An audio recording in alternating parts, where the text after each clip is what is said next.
کرو. جو بیان کر رہا ہے وہ تفرقہ نہیں کر رہا, جو چھوڑ رہا ہے وہ تفرقہ کر رہا ہے. توجہ کیا, میں جو بہرحال اس آیت پہ گفتگو نہیں کرنی, لیکن توجہ کریں. مسئلہ مہدویت, یہ مسئلہ کہ ایک آخری دور میں آئے گا جو زمین کو عدل و انصاف سے بھر دے گا, یہ ایک ایسا عقیدہ ہے جو تمام مسلمان مانتے ہیں. اور میرا اس موضوع پر گفتگو کرنے کا مقصد کیا ہے؟ میرا اس موضوع پر گفتگو کرنے کا مقصد یہ, کیونکہ روایات میں, ہماری شیعہ روایتوں میں, ایک درود پڑھ دے محمد والے محمد پر.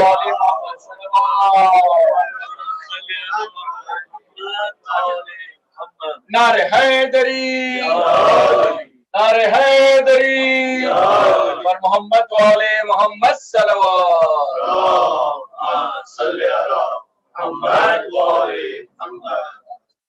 شیعہ روایتوں میں بیان کیا ہے کہ یہ جو غیبت ہے, اس غیبت میں آزمائش ہے, اس غیبت میں امتحان ہے. کس چیز کا امتحان ہے؟ کس چیز کا امتحان ہے؟ خوب ہمیں پتا تو چلے.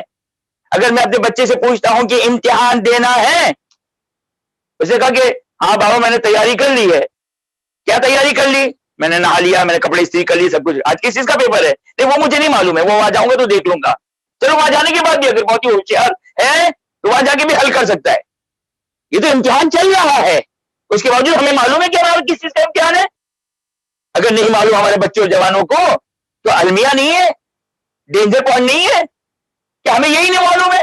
امتحان ایگزامینیشن ہال میں بیٹھے ہوئے ہم, اس کے باوجود ہمیں نہیں معلوم کہ ہمارا امتحان کس چیز کا امتحان ہے.